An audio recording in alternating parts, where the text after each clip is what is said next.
നമസ്കാരം. പ്രധാന വാർത്തകൾ.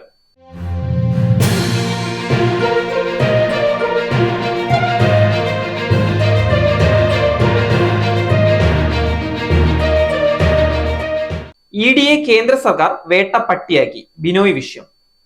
കൊന്നൊടുക്കാൻ കൂട്ടുനിന്ന് US. കേരള സർക്കാർ ചതിച്ചു. CBI അന്വേഷണം അട്ടിമറിക്കാൻ ശ്രമിച്ചു. ക്ലിഫ് ഹൗസിന് മുന്നിൽ സമരം നടത്തും. ജയപ്രകാശ്.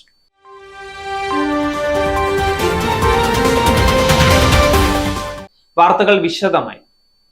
രാഷ്ട്രീയ എതിരാളികളെ വേട്ടയാടാൻ കേന്ദ്ര സർക്കാർ ഇഡിയെ വേട്ടപ്പട്ടിയാക്കിയെന്ന് CPI സംസ്ഥാന സെക്രട്ടറി ബിനോയ് വിശ്വം. ആദായ നികുതി വകുപ്പിനെ മോസ്റ്റ് അൺക്രെഡിബിൾ സ്ഥാപനമാക്കിയതായും അദ്ദേഹം മാധ്യമങ്ങളോട് പറഞ്ഞു. സംസ്ഥാനത്ത് LDF അനുകൂല കാറ്റാണുള്ളത്. കോൺഗ്രസിനെയും BJPയും നയിക്കുന്നത് അന്ധമായ ഇടതുപക്ഷ വിരോധമാണ്. ഇവിടെ BJPയും കോൺഗ്രസും കൈകോർത്തിരിക്കുകയാണ്. അതിനെ ഞങ്ങൾ തുറന്നു കാണിക്കുന്നു. ജനങ്ങൾ അത് മനസ്സിലാക്കുന്നു. അതുകൊണ്ട് തന്നെ ജനങ്ങൾ LDFനൊപ്പം അണിചേരുന്നു എന്നും ബിനോയ് വിശ്വം പറഞ്ഞു.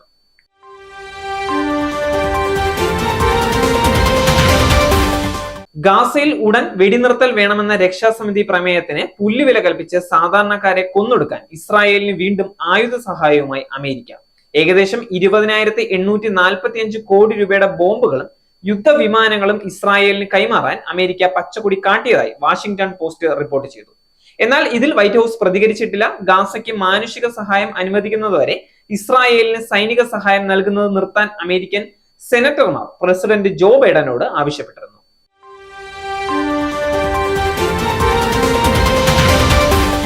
പൂക്കോട് വെറ്റിനറി സർവകലാശാലയിലെ സിദ്ധാർത്ഥന്റെ മരണത്തിലെ CBI അന്വേഷണം അട്ടിമറിക്കാനുള്ള ശ്രമത്തിനെതിരെ ക്ലിഫ് ഹൗസിന് മുന്നിൽ സമരം നടത്തുമെന്ന് അച്ഛൻ ജയപ്രകാശ് പറഞ്ഞു. കേരള സർക്കാർ ചതിച്ചു. പോലീസ് അന്വേഷണം അട്ടിമറിച്ചു. CBI അന്വേഷണം അട്ടിമറിക്കാൻ ശ്രമിച്ചു. സിദ്ധാർത്ഥനെ ചതിച്ച പെൺകുട്ടികളെ അറസ്റ്റ് ചെയ്തിട്ടില്ല. മണി സംരക്ഷിക്കുന്ന അക്ഷയെ തുറന്നുവിടണം. ക്ലിഫ് ഹൗസിന് മുന്നിലെ സമരവുമായി മുന്നോട്ട് പോകും. 20 ദിവസമായി കയറി ഇറങ്ങിയിട്ടും കിട്ടാത്ത CBI പേപ്പർ ഒരു ദിവസം കൊണ്ട് തട്ടിക്കൂട്ടി. വീഴ്ച വരുത്തിയത് ആഭ്യന്തര സെക്രട്ടറിയാണ്. നടപടി താഴെത്തട്ടിൽ മാത്രം ഒതുങ്ങുകയാണ്. മുഖ്യമന്ത്രിക്കും ഇതിൽ ഉത്തരവാദിത്വമുണ്ടെന്നും അദ്ദേഹം ആരോപിച്ചു. നേരിന്റെ വാർത്തകൾ നിങ്ങളുടെ വിരൽത്തുമ്പിൽ എത്താനായി സാക് ന്യൂസ് ചാനൽ സബ്സ്ക്രൈബ് ചെയ്തും ഷെയർ ചെയ്തും ഒരു ശരിയായ മാധ്യമ നിലപാടിന് നിൽക്കാൻ ഞങ്ങൾ നിങ്ങളെ ക്ഷണിക്കുന്നു.